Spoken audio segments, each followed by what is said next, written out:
Boa tarde, pessoal. Boa tarde, Marina.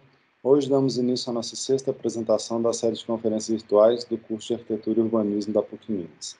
A partir desse semestre, a disciplina Seminários 1, 2 e 3 passa a ser realizada de forma integrada entre as unidades Coração Eucarístico e Praça da Liberdade, sendo essa integração adotada para os futuros eventos presenciais. Devido à pandemia do Covid-19, a universidade optou pela realização das conferências em formato virtual, buscando resguardar a saúde dos estudantes, professores, funcionários e convidados.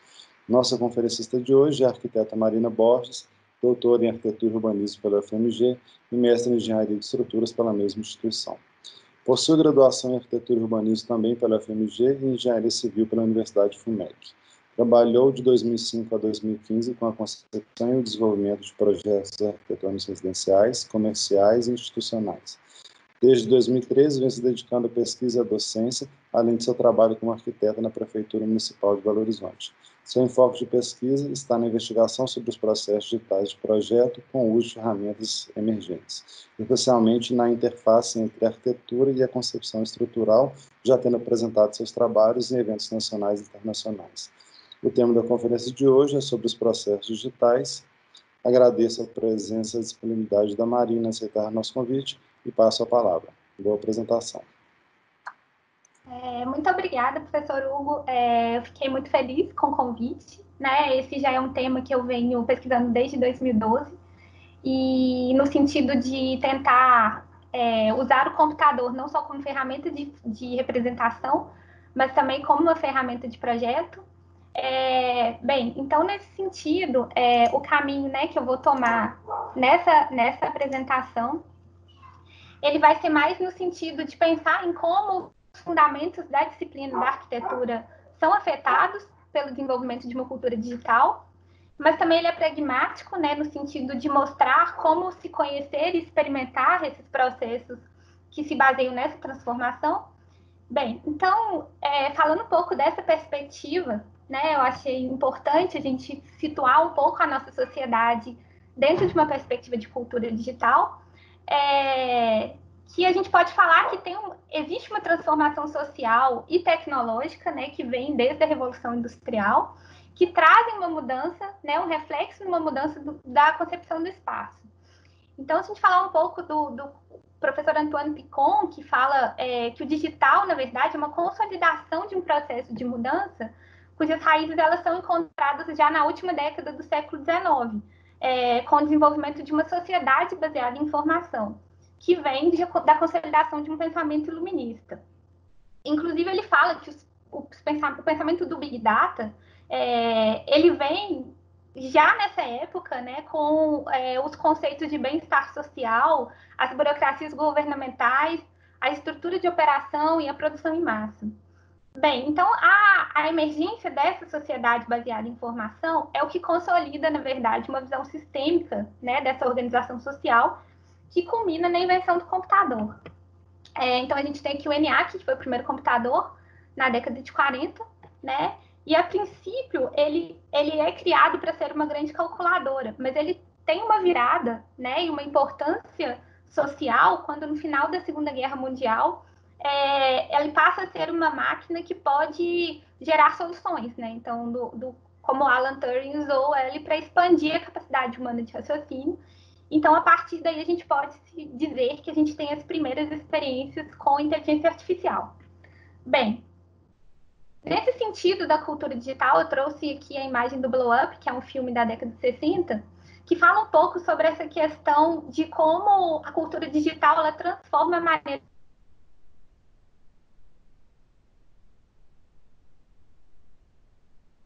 a possibilidade de dar zoom nas imagens, né?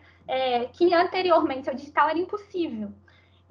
Então, essa cultura ela traz mudanças entre o virtual e o material. É um fato que transforma a maneira como a gente percebe, né, as nossas experiências. Então, nessa cena, a gente vê aqui um fotógrafo no filme Blow Up, que ao dar zoom na imagem que ele fotografou, ou seja, ele estava vivendo aquela experiência, ele era um fotógrafo de moda, mas ao dar zoom naquelas imagens, ele descobre a cena de um crime e aí a trama se desenrola a partir disso, dessa capacidade de zoom, né, nessas imagens.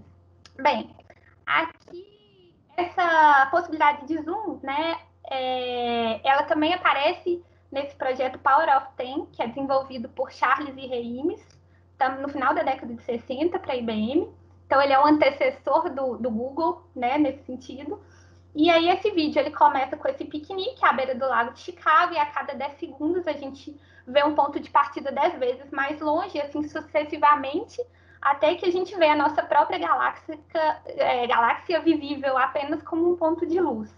E aí ele volta à Terra depois, né, com uma velocidade impressionante, fazendo um movimento de zoom in, né, que é movendo para dentro, e aí ele entra na mão dessa pessoa, que não pude trazer, mas aí ele vai fazendo esse zoom nessa estrutura interna, esse zoom negativo, né, que vai para dentro de um prótono, de um átomo de carbono, e aí dentro de uma molécula de DNA, tentando entender essa estrutura micro que é invisível a olho nu. Então, nesse sentido, a gente pode falar que o digital, ele leva a uma perda de noção de escala, né? Algo que era absolutamente evidente para o arquiteto no século XIX e muito evidente para o arquiteto no século XX, né? Que ele tinha muita certeza do ponto de vista do observador e do projeto, né? E ele não agrega essa capacidade nem do zoom no contexto externo, nem no zoom no contexto interno. Bem, aqui uma imagem do filme Minority Report de 2002, né, para falar que nesse sentido, quando a gente pensa na capacidade de zoom que a cultura digital traz, a gente vê que ela é menos relacionada, né, com essa visão distópica, né, da cidade pós-apocalíptica na arquitetura, que é muito trabalhada em filmes de ficção científica, mas ela está mais relacionada com uma noção de materialidade expandida, né? Embora a gente não possa negar, de fato, que esse simbolismo ele traz manifestações na produção da arquitetura, né, na produção de formas e na nossa própria experiência do espaço. Bem, então a gente fala aqui do Achim Mendes, né, em 2019, que traz uma pesquisa importante, que eu vou falar um pouco mais para frente, sobre o impacto da cultura digital não ser reduzido somente a termos formais. Nesse sentido, a arquitetura digital de vanguarda, ela é apenas um dos aspectos do impacto do digital na arquitetura, né? A principal discussão, na verdade, nesse fato, e que faz parte do trabalho que eu desenvolvo como pesquisadora e como professora, que é essa noção da materialidade, né? Uma materialidade que ela não é ameaçada pelo digital, mas ela expande as possibilidades desses processos, né, por meio dessas ferramentas digitais. Bem, então, nesse sentido, eu trago uma pergunta aqui, né, para a gente tentar pensar um pouco durante essa apresentação, seria que, nessa abordagem do digital, como uma ferramenta de expansão dessa noção da materialidade na arquitetura, cabe a nós questionarmos em como os fundamentos da disciplina arquitetura, com relação à prática profissional, pesquisa e ensino, estão sendo afetados pelo desenvolvimento dessa cultura. Bem, então aí a partir daí a gente pode falar que aconteceu uma revolução digital na arquitetura, né, trazida assim, entendendo pelo impacto de uma cultura digital, né, na disciplina.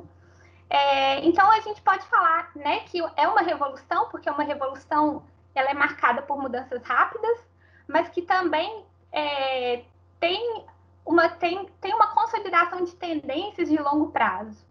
Né, o que a gente pode falar dessa sociedade baseada em informação e dessa organização sistêmica. Então, nesse sentido, a revolução digital, né, que eu vou estar falando aqui, num recorte bastante específico com relação à tectônica e o cruzamento da arquitetura e da engenharia, né, nesse sentido do material, gira em torno dessa noção de materialidade. Bem, então aqui a gente vê uma imagem, né, de um projeto da Zaha Hadid, para falar um pouco desse início dos processos digitais. Isso aqui é um projeto de 2012, isso é uma foto, parece um 3D, mas é um projeto que acabou de ser construído, o projeto de 2012, a obra de 2019, que inevitavelmente leva aquele imaginário, né, aquela visão distópica que a ficção científica traz, mas também ela tem essa questão simbólica de trazer novas formas e novas espacialidades. Então, na prática profissional, a gente percebe que a revolução dessas formas, trazidas pelos processos paramétricos, essencialmente, né, de geometria associativa, e pela possibilidade de fazer essas curvas NURBS muito fluidas, né, que o digital traz e expande a capacidade de desenho, né, do arquiteto e de representação, além da questão da fabricação digital associada a isso, traz uma mudança na perspectiva da legibilidade e da legitimação da tectônica na arquitetura, ou seja, a gente tem uma mudança aí de um olhar da relação entre carga e suporte, né, levando a novas possibilidades do que é ornamental, né, e que muito tempo ele significa um certo oposto da ideia de tectônica, mas que na cultura digital a estrutura ela vem e emerge como um ornamento. Então, nesse projeto, é um projeto na Arábia Saudita, da Zaha Hadid, que traz, né, esses processos digitais para um campo muito visível, né, da arquitetura através dessas formas não ortogonais que ela projeta. Bem, aqui uma imagem da obra, né, ela é um certo obscurantismo da relação carga e suporte, mas faz parte, esse projeto é recente, mas a Zaha Hadid, o escritório concebe, né, muito trazendo, assim, não tem uma relação direta, né, com essa tectônica, mas traz essas formas absolutamente abstratas, né, que faziam parte desse imaginário futurista da cidade, do espaço, enfim. Mas com isso, né, quando a gente fala de outros arquitetos trabalhando em processos digitais, aqui eu trago o Ren Koolhaas e o Cécio Baumann, do CCTV da China, em 2012, a gente vê que há uma mudança, né, nessa questão da tectônica e do projeto estrutural. Nesse caso, é uma arquitetura de autor, né, que eu tenho um processo do arquiteto muito intrínseco ao processo do engenheiro, e traz um pouco essa ideia da identidade tectônica, ou seja, da clareza entre relação entre carga e suporte diretamente afetada. A gente tem essa visão, né, uma visão estrutural, né, do que é uma estrutura racional diretamente ligada a uma perspectiva de racionalidade da era industrial, né, o que nos leva a uma certa rejeição inicial a esse tipo de forma que desafia a nossa concepção de ordem e de organização espacial na arquitetura, né, por não ser fundamentado nos conceitos de ordem clássica. Então, nesse sentido, né, a gente tem esse questionamento muito anterior, já começando nos anos 2000, né? Então, ele traz um pouco isso é mais um projeto do Cécio Baumann, que é esse engenheiro, arquiteto, experimentador, né? Junto com Toyo Ito, na Serpentine Gallery, em 2002, em que a gente vê claramente que existe uma mudança, né, em relação ao purismo formal da arquitetura moderna e do conceito do que era uma estrutura racional, né, e uma mudança com relação ao que é a organização da matéria, né, da matéria que sustenta a arquitetura.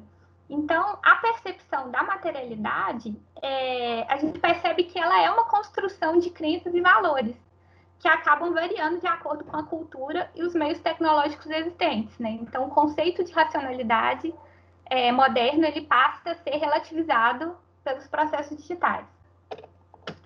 Bem, porém, né, a gente vê aqui uma imagem do MX3D, que traz a impressão de uma ponte metálica, construída em Amsterdã em 2018, que traz, né, essa questão da possibilidade do projeto e da fabricação expandida, né, numa nova relação de carga e suporte. Mas, né, cabe a nós, nesse contexto, né, que a gente está vivendo, né, que é um contexto um pouco diferente do início dos anos 2000, se o desenvolvimento desses processos digitais que causaram uma revolução de formas e nessa relação tectônica, quais são as reflexões que eles trazem para a disciplina da arquitetura? Será que ainda a gente deve concentrar os esforços na definição desse objeto arquitetônico, nessa geração de formas abstratas? Ou, ao invés disso, a gente pode tentar construir relações de parâmetros e uma série de operações entre projeto e produção, né? Então, nesse sentido, né, que a pesquisa hoje vem se desenvolvendo. Então, bem, a pesquisa do Achim Mengs, do ITKE, né, ela vai muito nesse sentido, em buscar uma investigação entre essa relação entre forma e materialidade. Ela se expressa muito em função da capacidade de zoom, que eu falei um pouquinho na frente sobre do digital, né, desse zoom in, de tentar entender, compreender a estrutura do material e das relações de produção. Então a gente volta, né? Volta para uma reflexão sobre materialidade na arquitetura, que ela deixa um pouco de existir no século XX. Ou seja, né, uma reflexão sobre a maneira como a gente se relaciona com o ambiente físico durante o processo de projeto, entendendo-se a arquitetura enquanto projeto, construção e uso. Então, falando disso, né, a construção da materialidade através de ferramentas e máquinas, que inclui o computador, ela propicia uma remodelação e uma experimentação do mundo, começando pelo desenvolvimento de novas interfaces de projeto, tanto na escala micro, que é do material, que repensa a tectônica, quanto na escala macro, né, que não vai ser o tema dessa palestra, mas que repensa planejamento urbano, habitação, etc. Então, essa capacidade de zoom na escala micro, ela traz uma redescoberta do material no processo de projeto, sendo que o material ele deixa de ser um receptor passivo, né, de uma forma pré-determinada ou pré-projetada, mas ele se torna um tipo de gerador do projeto. Essa relação intrínseca e complexa entre forma, material e processo de construção, ela traz uma nova perspectiva na arquitetura. Bem, nesse sentido, é necessário simular o processo de produção para compreender o comportamento desses materiais. Bem, esse entendimento, né, ele não vem do computador, ele tem alguns precedentes analógicos. Então, a gente pode ver aqui o processo de form finding do Gaudí, que ele faz essa maquete das curvas catenárias, né, tentando entender essa relação mesmo entre carga e suporte de uma maneira analógica, e isso se espelha na forma do projeto. A gente tem essa relação com o professor Joseph Albers, que foi professor da Bauhaus e da Black Mountain College, em que ele tenta fazer experimentações materiais, né, para investigar novos modos de construção e de inovação. Bem, nos anos 50, a gente tem as geodésicas do Buckminster Fuller, né, que traz uma perspectiva muito diferente do que estava sendo construído nos anos 50 nos preceitos de arquitetura moderna. Né? O Fuller também tem várias questões ideológicas, políticas, né, por trás desses processos de conformação da forma. E, por último, a gente tem aqui o Fraiotto, que traz esses processos de form finding analógicos e conduz uma série de experimentos em Stuttgart, né, no ITKE, para estudar essa capacidade resistente da forma por meio desses processos. Bem, a gente tem aqui esse aqui é um vídeo nos anos 60 de experimentos que ele fazia com esses microfilmes de bolha de sabão para estudar estruturas tensionadas. Né? Esses experimentos dele era para testar desempenho de uma maneira conjunta com o projeto, né? E esse tipo de experimento resulta em alguns projetos do Fraiotto, como, por exemplo, o pavilhão alemão da exposição da Expo 1967, que é uma referência muito clara para o Estádio Olímpico de Munique, que ele projeta em 1972. Bem, aí retomando, né, aos dias atuais, a pesquisa do ITKE conduzida pelo Achim Mengs, a gente tem esse primeiro pavilhão sendo desenvolvido em 2010, em que a proposta é o digital, esses processos digitais, trazerem uma expansão das possibilidades pela capacidade de zoom no material, né, em que é permitido explorar não só a relação entre forma e material, no sentido do material sendo um receptor, mas também de compreender o comportamento desse material e isso ser um gerador da forma. Então, eu vou trazer aqui três processos do Achim Mengs, né, que é o material como uma força motriz desse processo criativo em um contexto contemporâneo dessa cultura digital, não sendo apenas uma contribuição no nível técnico, mas sendo uma contribuição para a gente pensar a própria experiência da materialidade, né, a importância disso no processo de projeto. Então, eles desenvolvem esses pavilhões todo ano, né? Eles são um veículo para explorar essa cultura material emergente, as tecnologias que são relacionadas com isso, tentando entender quais são esses novos potenciais espaciais e técnicos, né? Então, nesse primeiro pavilhão, desenvolvido em 2010, a gente tem aqui uma forma que se desenvolve do estudo da madeira, né, e da capacidade desse material para criar curvas mais complexas até o limite da resistência, né?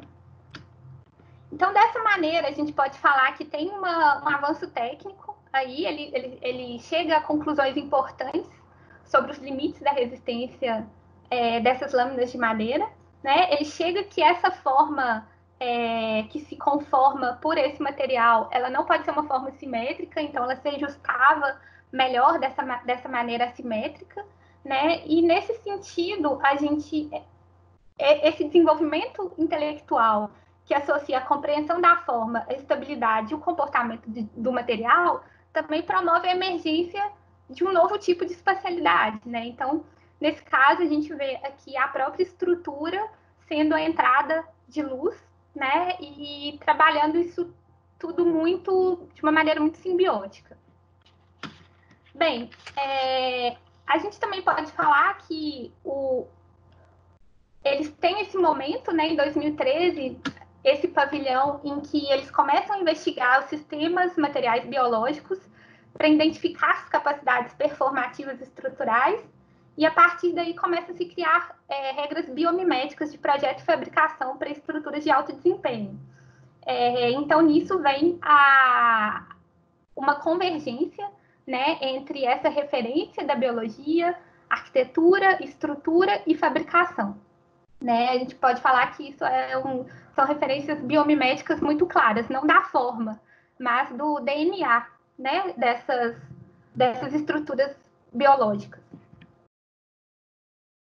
Bem, então, nesse terceiro momento, o material ele passa a ser utilizado como uma forma que reage ao meio ambiente. Né? Então, a gente vê aqui nesse experimento do pavilhão de 2013, a gente tem um material que ele reage ao meio ambiente, à umidade. Então, quando aumenta a umidade, a chuva ele se fecha, e quando tem muito sol e a umidade diminui, ele se abre. Né? Então, isso é o que a gente chama de arquitetura responsiva nesse sentido. Bem, esses experimentos também eles são realizados pelos estudos da Nelly Oxman, que é uma arquiteta professora do MIT. Então, nesse sentido, a gente vê que essa materialidade ela não se trata de um objeto, mas de eventos que são parcialmente controlados pelo arquiteto. Né? Então, a gente tem a manifestação de uma ação performática desse processo sendo desenvolvido. Nessa imagem, a gente vê um experimento da Nelly Oxman, que busca repensar a lógica tradicional da construção por meio do trabalho de equipes multidisciplinares. Então, no laboratório tem biólogos, matemáticos, engenheiros e afins, né, físicos, que vão trabalhando em entender biocompostos e aplicar isso na fabricação digital. Então, ela estuda, por exemplo, materiais como pectina da casca de maçã, corais, bicho da seda, né, para entender como é essa estrutura por trás desses produtos biológicos, e a partir disso ela cria uma matéria-prima artificial, mas que, na verdade, é uma matéria-prima gerada pela natureza. Essa matéria-prima biodegradável não poluente, ela é colocada numa impressora 3D e, a partir daí, são construídas estruturas gigantes que podem ser aplicadas para diversos fins. Bem, então, nesse sentido, né, se reconsidera o papel do material na construção civil, abre-se possibilidades para novas investigações e novas formas de se olhar esses materiais, né, no processo de projeto da arquitetura. Bem, então, falando um pouco agora sobre o meu processo de pesquisa e de ensino, que na verdade nada mais é do que uma tentativa de trazer para o nosso contexto local, né, essa questão epistemológica de repensar a disciplina arquitetura em torno dessa materialidade, como eu tinha dito nesse recorte bastante específico, que é na interface com a engenharia de estruturas, eu comecei a desenvolver, né, num primeiro momento, na prática profissional. Então, o primeiro momento que eu tive contato, na verdade, com essa questão da revolução das formas e do processo paramétrico, foi esse projeto da Estatal do BRT, que é construído, né, aqui na região central de Belo Horizonte, que a gente desenvolveu. Tinha uma demanda de se fazer uma forma espetacular, que dialogasse um pouco com aquela com a arquitetura que estava sendo produzida na primeira década dos anos 2000, né, uma arquitetura orgânica com uma cobertura de formas livres. E aí a gente experimentou com esse processo paramétrico pelo Grasshopper, né, e foi muito simples realizar esse projeto utilizando essa ferramenta, mas nesse sentido foi totalmente desconectado, né, dessa noção de materialidade, dessa investigação, né, que eu comecei a fazer posteriormente. Então, a partir daí, eu fui fazer um mestrado na engenharia de estruturas da UFMG, que é bastante focado em um método de cálculo, que é o método dos elementos finitos, que é um processo matemático de se analisar formas, né, o que difere de um ensino analítico, né, que a gente tem, que são daqueles diagramas de forma, que são muito próximos, na verdade, de uma concepção industrial moderna, né, de se olhar o projeto estrutural.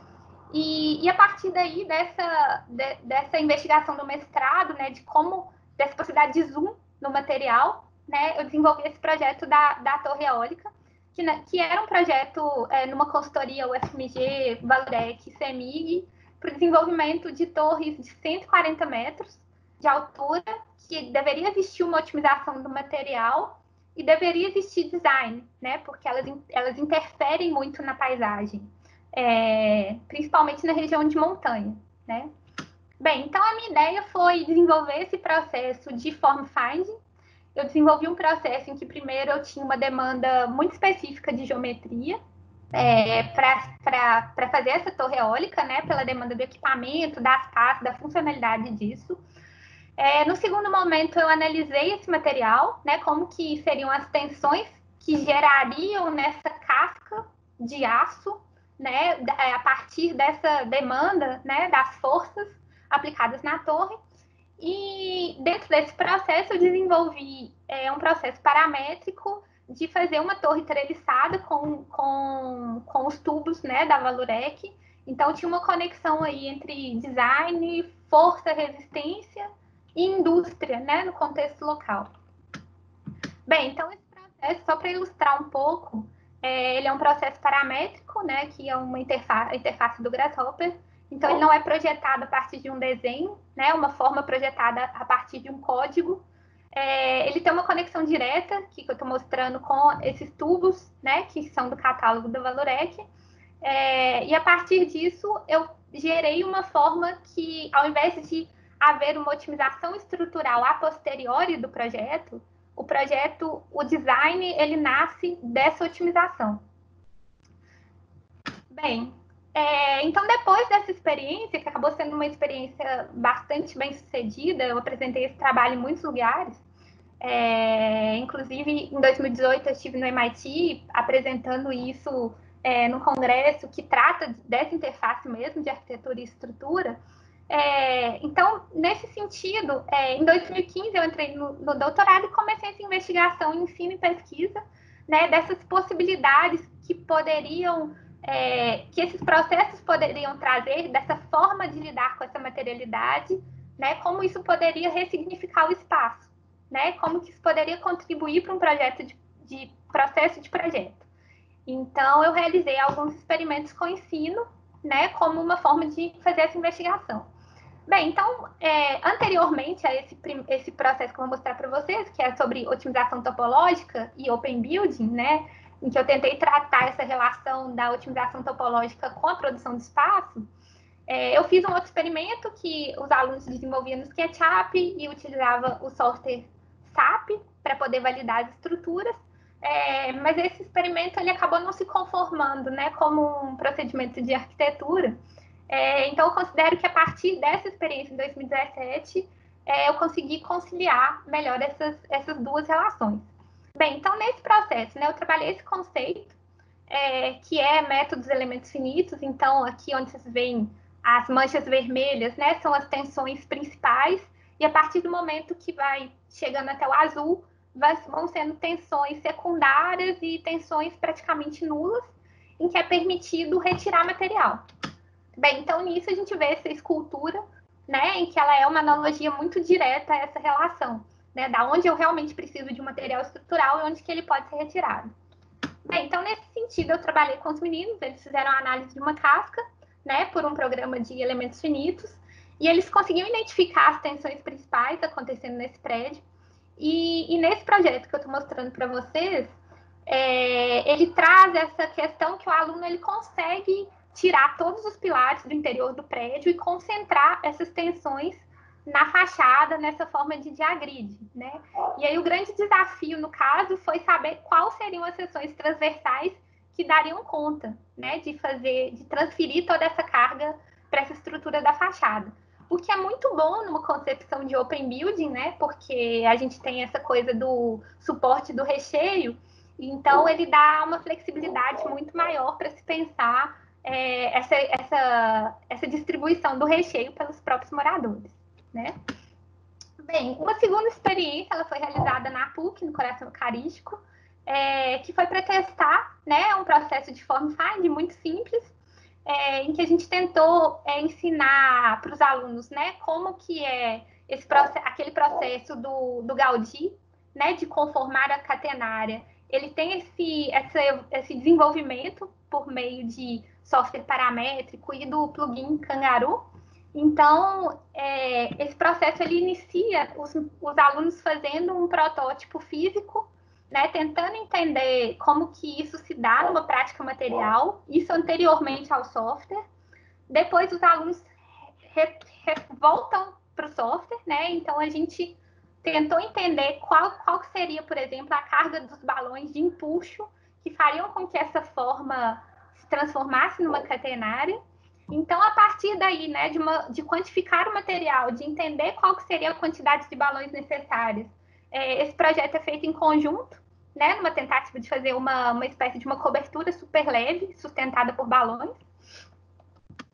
Esse projeto, ele é um projeto, né, era inicialmente uma combinação de 3 catenárias, que deveria ter no mínimo 2,40 de altura. Todas as questões relacionadas às conexões, ao peso dos materiais, tudo isso foi incluído, né, no processo de desenvolvimento do projeto, né? Então, o projeto ele tem uma relação intrínseca aí com os materiais que estão sendo usados e com essa relação com a força dos balões. Bem, então esse aqui é o produto final. A gente teve um dos gomos, né? A gente teve fatores que a gente não previu muito que estava muito quente no dia, então os balões começaram a estourar, né? Então a gente percebeu que também tinha uma coisa do ambiente, do contexto, né? Que numa próxima experiência seria fundamental incluir isso. Aí teve uma outra experiência também em 2018, na disciplina de metal e madeira no Coração Eucarístico, em que uma parte dela a gente houve, né, um estudo sobre diagramas Voronoi, né, que essa analogia com a biomimética. Então, os alunos tentaram entender um pouco como isso se conforma, como isso possibilita grandes vãos sendo executados com madeira. Então, eles trazem um pouco esse estudo dos princípios biológicos e matemáticos do diagrama. E aí, a partir daí, eles fazem essa investigação por meio da impressora, né, do corte, da fabricação digital, para testar no ambiente físico se isso funcionava. E aí a gente chega num certo limite, né, desse estudo numa escala reduzida, né, de projeto, mas para tentar entender como seria o comportamento dessa forma com material madeira, no caso. Bem, e aí na UFMG, um dos últimos experimentos que eu fiz, último, né, em disciplina de projeto com relação a testar esses procedimentos digitais, foi esse que trabalhava flexibilidade estrutural e articulação espacial num contexto de recurso escasso. Então, a proposta de projeto era eles desenvolverem escolas na África, né? Então, eles tinham que entender o contexto, né? Aquela capacidade do zoom out, né? Que é fundamental. Então, eles tinham que entender. Cada um sorteou um país, né? Então, eles tinham que fazer uma investigação do modo de produção, da disponibilidade de materiais, da questão da mão de obra, né? E a partir desse conjunto de parâmetros, eles começaram a desenvolver um projeto em que a estrutura e o desempenho da estrutura, né, exatamente por essa questão da escassez de recursos, era fundamental. Bem, então o processo foi o mesmo. Primeiro eles fizeram um protótipo físico antes do software, para tentar entender que tipo de projeto eles queriam passar para o Grasshopper, né? Então, a partir desse momento, entendendo fisicamente qual seria a proposta, eles foram para o Grasshopper e para o Caramba, que é um software que permite ver os deslocamentos, as tensões, né? Então, eles foram ver se aquela estrutura pensada inicialmente, qual que era o desempenho dela, né? Em que aquilo poderia ser melhorado. Bem, aí analisando isso, eles utilizam a utilização dos perfis, veem deformação, faz cálculo de flambagem, enfim. Eles foram vendo quais seriam as possibilidades daquilo com relação ao espaço. Então, esse projeto, ele acontece, né, tiveram vários projetos interessantes, foram 20 alunos, né, então, cada um desenvolveu uma forma, eu trouxe esse, enfim, de uma forma aleatória, porque os projetos todos ficaram muito bons, mas eles foi bem simbiótico isso, de trabalhar essa performance do material diretamente relacionada ao espaço, né, que estava sendo projetado. Então, nesse sentido, houve, né, uma intenção, uma clareza em tentar reduzir o custo dessa obra num certo limite, né? E aí teve até uma demanda dos alunos que queriam experimentar com o laboratório, queriam testar novos materiais, enfim. Isso foi puxando uma série de questões e discussões que poderiam ter sido... a universidade poderia se estruturar para atender esse tipo de demanda. Bem, e aí eles chegam no protótipo, né? Eles voltam no protótipo físico, e aí comparava com o protótipo físico inicial para mostrar, né, o que eles aprenderam com o que se mudou na forma e no espaço, né? Depois que se entende a resistência desse material, né? E essa forma estrutural proposta. Bem, aí teve também orientações de TCC nesse sentido. Esse aqui foi o projeto de um aluno também da UFMG, em que houve uma intenção em trabalhar também nesse sentido da escassez de recurso, né, numa concepção de high-low, ou seja, alta tecnologia e baixo custo de fabricação, com o procedimento de otimização topológica. Então, o trabalho dele, ele queria explorar esse elemento muito simples, né, que é o tijolo, que é um elemento base, né, uma organização em manufatura, né, da construção civil brasileira. A gente tem o tijolo como elemento mais acessível, né, para ser utilizado na construção. Então, ele buscou investigar a alvenaria estrutural, né, e quais seriam as possibilidades de repensar esse bloco de alvenaria estrutural. Então, para isso, ele foi fazendo alguns testes de carga, né, de quanto de carga esse bloco aguenta sustentar. E esse rosa, né, o vermelho é o suporte, o azul são as cargas, e o rosa ele mostra as tensões principais, né, ou seja, onde eu preciso de material estrutural. O cinza mostra onde eu posso retirar o material estrutural, né, onde que aquele material não seria necessário. Nesse sentido, ele gera inicialmente esses dois primeiros blocos, né? Então, a intenção dele era investigar um bloco estrutural que também pudesse ter vedação, ou então que também pudesse ser usado como elemento vazado. Ele começa a fazer uma investigação desses blocos em posições variadas, uma análise por elementos finitos, para ver computacionalmente, né, como que esse bloco estava reagindo. Aí ele chega em 4 tipos de blocos, né, em 4 formas possíveis. Ele vai gerando famílias e possibilidades de agrupamento desses blocos, né? Para conforto térmico, seria gerar parede dupla, para ser usado como cobogó, para ser usado como em paredes que eu preciso colocar instalação, né? Então, ele vai repensando esse bloco de diversas formas. Então, ele vai fazendo isso como seria um sistema construtivo, esses rebatimentos, enfim. Bem, e aí a partir daí ele começa a fazer uma investigação física, né? Começa a prototipar esses blocos para fisicamente testar a eficiência desse material. Então ele parte para a produção dessas formas, inicialmente, formas metálicas. Depois da produção das formas, ele começa a testar o traço do concreto para ver qual traço se adequaria melhor a esse tipo de produção, né? Então, ele faz vários ensaios de resistência desse material. Bem, então, isso foi uma investigação do micro, né, do componente. Em 2019, também orientei esse trabalho, mas que era um trabalho, era só o aluno queria investigar como se produzir uma estrutura recíproca. No caso, ele usou aqui uma estrutura feita com cabo de vassoura. Ele queria testar as angulações, as possibilidades para gerar o vão maior possível, né, com esse elemento que é o cabo de vassoura. E, por fim, aqui, o mais recente, né, uma disciplina na PUC Minas, na pós-graduação, em que a gente tentou trabalhar todos esses processos, né, que seria o form find e a performance. Aqui vocês veem um processo no Kangaroo, que é uma simulação de form finding, né, para se achar uma estrutura catenária de grande porte. Posteriormente, a gente trabalhou o Caramba, né, que foi essa análise da resistência desses materiais. E aqui também como a deformação pode ser um processo de form finding, né? Como se você estivesse visualizando uma tendência daquela forma de se deformar naturalmente, né? Então, isso também pode ser um processo de form finding, que foi trabalhado nesse sentido. E, por último, os algoritmos genéticos, né? Então, aqui, por meio de uma série de iterações, o algoritmo vai buscando a forma que tem os menores deslocamentos, né? Então, seriam as formas, no caso, mais econômicas, né? Se conformando.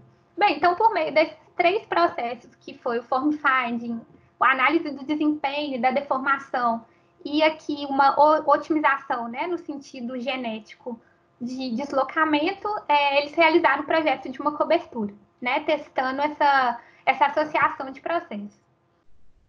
Bem, então, dessa forma, a gente chega a uma questão fundamental, né, que é o próprio paradoxo da arquitetura, né, que é essa relação entre a forma e a materialidade.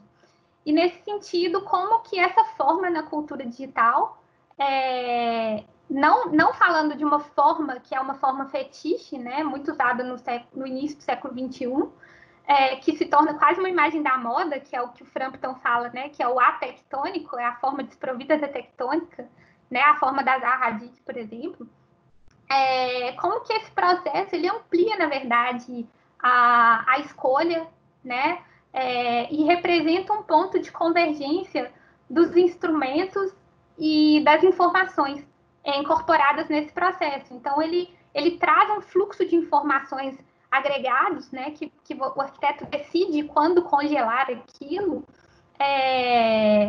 que é reforçado também por essa relação com a fabricação, né, com a fabricação e com a inteligência artificial. Bem, então, finalizando, né, a nossa conferência, eu vou trazer mais perguntas do que respostas nesse sentido.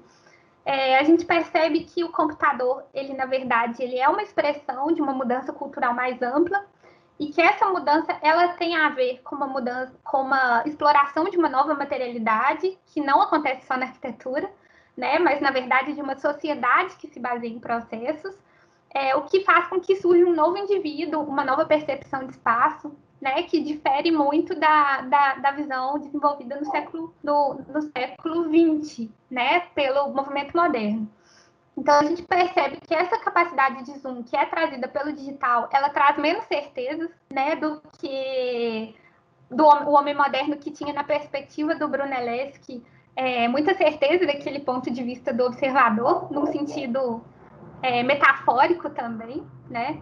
Então, nesse sentido, dessa forma, é fundamental que a gente conheça, esse zoom também ele seja dado no próprio campo da arquitetura, né? A gente conheça essas estruturas internas para tentar entender como que essa cultura digital está impactando essas estruturas, e no sentido do zoom out, né, para tentar entender como que as relações de produção, a política, a economia, elas também impactam nesse processo de projeto de produção do espaço.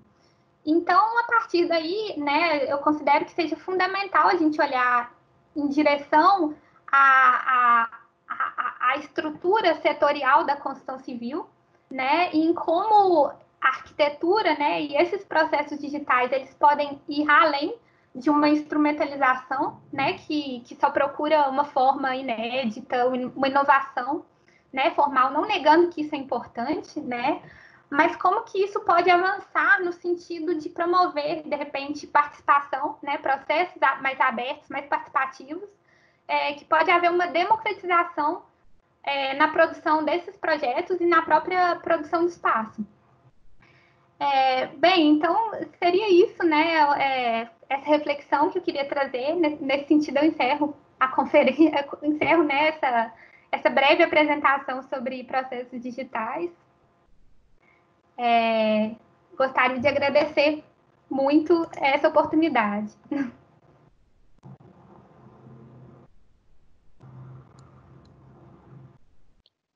Muito obrigado, Marina. A gente agradece mais uma vez a sua participação e a atenção de todos. Obrigada.